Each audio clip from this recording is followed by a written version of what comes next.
قال اللہ تبارک و تعالی اطیعوا اللہ و اطیعوا الرسول اولی الامر منکم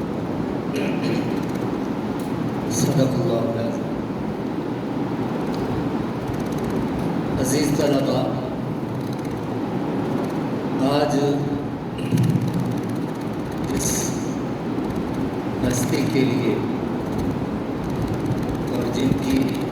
قربانی کی یاد میں آپ اور میں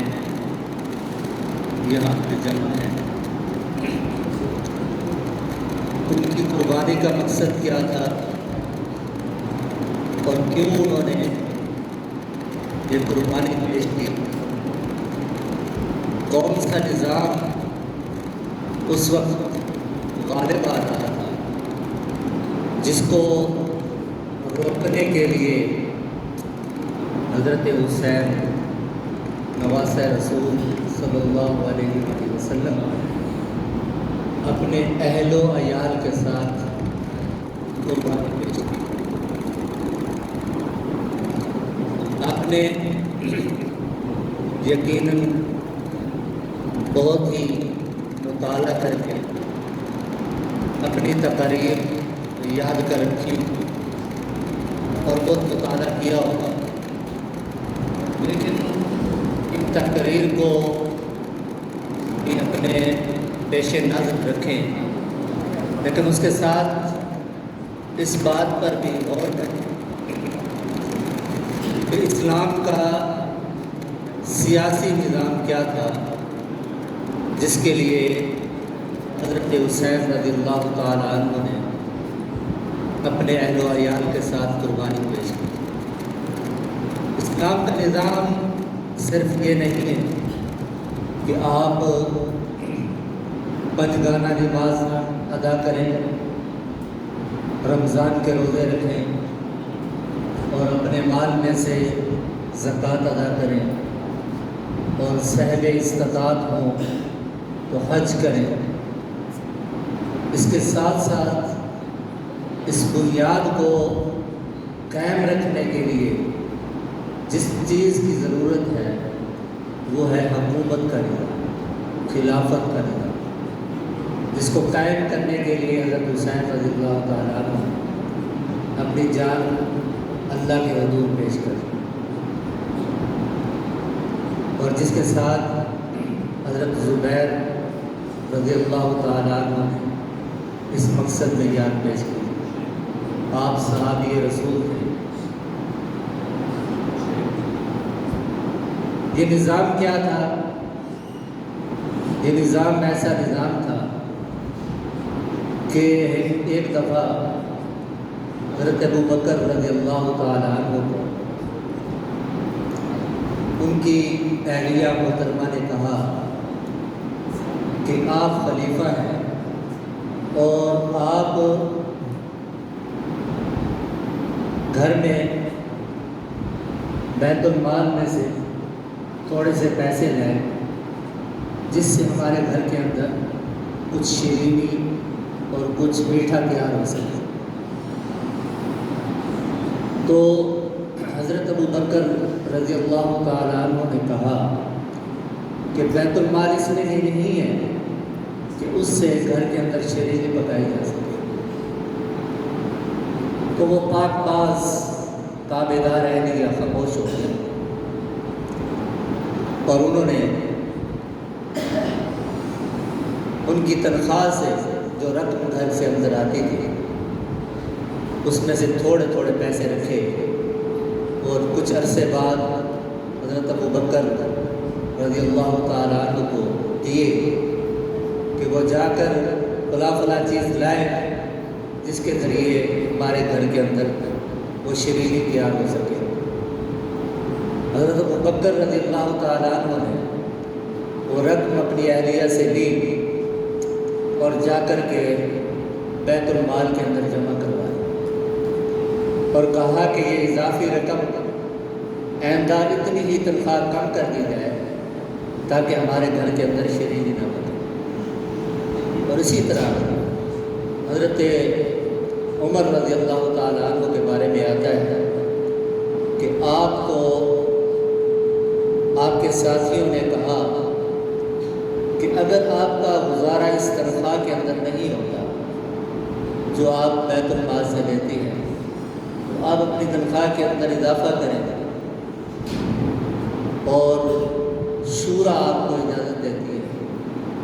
تو آپ رضی اللہ تعالیٰ عنہ نے انکار کر دیا۔ اور قرآن کی آیت میں نے جو آپ کے سامنے تلاوت کی، اللہ تعالیٰ فرماتے ہیں کہ اے ایمان والو اللہ کی اطاعت کرو، اللہ کی فرما برداری کرو اور رسول اللہ صلی اللہ علیہ وآلہ وسلم کی فرما برداری کرو، وَأُولِي الْأَمْرِ مِنْكُمْ، اور جو حکمران تم میں سے ان کی فرما برداری کرو۔ مفسرین لکھتے ہیں کہ اول الامر منکم سے مراد وہ لوگ ہیں جو تمہارے اندر سے چنے گئے، جو سلیکٹڈ، جو ڈکٹیٹر، جو امپورٹنٹ نہ ہو، بلکہ تمہارے اندر سے چن کر شورا ان کا انتخاب کرے اور پھر وہ حکمران بنے۔ اول الامر وہ بن سکتا ہے جو ڈکٹیٹرشپ سے ذریعہ مسلط کیا جائے، لیکن اس کا حکم مومنین مانیں گے، لیکن اصل بات کیا ہے کہ منکم جو تمہارے اندر سے چنا اس کی بات۔ تو یہ خلافت حضرت ابو بکر، پھر حضرت عمر اور پھر حضرت عثمان رضی اللہ تعالیٰ عنہ کے دور کے اندر شورش شروع ہو گئی، لڑائیاں شروع ہو گئی، اور پھر اس کے بعد حضرت علی کا دور آیا، ان کی حضرت امیر معاویہ رضی اللہ تعالیٰ عنہ سے جنگ و جدل جاری رہا۔ لیکن جب آپ کی وفات ہونے لگی تو لوگوں نے حضرت حسن رضی اللہ تعالیٰ عنہ کو ان کا جانشین مقرر کرنے کے لیے حضرت علی سے دریافت کی، تو آپ نے کہا کہ میں کوئی حکم نہیں دیتا کہ ان کا انتخاب کر لو، بلکہ تمہاری مرضی ہے کہ اگر ان کا انتخاب کرنا چاہو تو کر لو۔ یہ شورا کا نظام تھا تو شورا نے ان کو منتخب کر لیا، پھر آپ کی حکومت 3 ماہ تک جاری رہی، لیکن حضرت امیر معاویہ کی طرف سے ان کو بہت زبردست مزاحمت کا سامنا تھا، تو انہوں نے ان کے ساتھ ایگریمنٹ کیا کہ ہم تاکہ مدینہ کے اندر پھر لڑائی جھگڑا نہ ہو اور اہل اسلام کے اندر پھر فساد نہ شروع ہو۔ اس سے پہلے جنگ صفین اور جنگ جمل ہو چکی تھی اور بہت سارے صحابہ قتل ہو چکے تھے، تو اس کو روکنے کے لیے حضرت حسن رضی اللہ تعالیٰ عنہ نے ایگریمنٹ کیا، اور جس کے بارے میں حدیث کے میں اندر آتا ہے کہ میرے نواسوں میں سے ایک جو ہے نا وہ امت کو انتشار سے بچائے گا، وہ حضرت حسن کے بارے میں۔ تو اس کے بعد 20 سال تک حضرت امیر معاویہ کی حکومت چلتی، کوئی لڑائی جھگڑا نہیں ہوا، اور جو فتوحات حضرت عمر کے اندر زمانے کے اندر، حضرت ابو بکر کے زمانے کے اندر اور حضرت عثمان کے زمانے کے اندر جاری تھی، وہ بہت زیادہ طریقے سے اچھے طریقے سے چلتی، اور حضرت امیر معاویہ کی جو حکومت تھی وہ بہت اچھی چلی، 20 سال تک بہت ہی عمدہ انداز سے چلی، ملک کے اندر کوئی غیر اسلامی چیزیں رائج نہیں ہوئی۔ لیکن آپ کی وفات سے قبل ایک صحابی مغیرہ حضرت امیر معاویہ کو مشورہ دیتے ہیں کہ آپ بیمار ہیں اور آپ چلے جائیں گے تو آپ اپنے جانشین مقرر کر دیں۔ تو اس وقت اولو القدر صحابہ موجود تھے، جلیل العظم صحابہ موجود تھے، تو ان کو مقرر کیا جا سکتا تھا، لیکن حضرت امیر معاویہ نے اپنے بیٹے یزید کو مقرر کیا، اور اس وقت حضرت حسن رضی اللہ تعالیٰ عنہ اس دنیا سے وفات پا چکے تھے، اور اس وقت حضرت حسین ابن عمر رضی اللہ تعالیٰ عنہ کے بیٹے اور عبداللہ بن عباس رضی اللہ تعالیٰ عنہ، انہوں نے یزید کی بیعت نہیں کی اور حضرت حسین نے بھی دی، لیکن جب وہ تخت نشین ہوا تو کوفہ کی جانب سے، کوفہ کے اندر سے آپ کو 10,000 خط لکھے، اور کوفہ کے بارے میں یہ بھی مشہور ہے کہ الکوفی لا یوفی، کوفہ والے وفا نہیں کرتے۔ تو 10,000 خط لکھنے کے بعد واقعے کو مختصر کرتے ہیں، تو 10,000 خط لکھنے کے بعد حضرت حسین رضی اللہ تعالیٰ عنہ نے اپنا نمائندہ وہاں بھیجا، تو نمائندہ جب وہاں پہنچا تو اس کو اہل کوفہ نے اور ابن زیاد نے وہاں پہنچا، تو اس نے ابن زیاد نے وہاں کر تفتیش کی، پوچھا کہ کون سے لوگ ہیں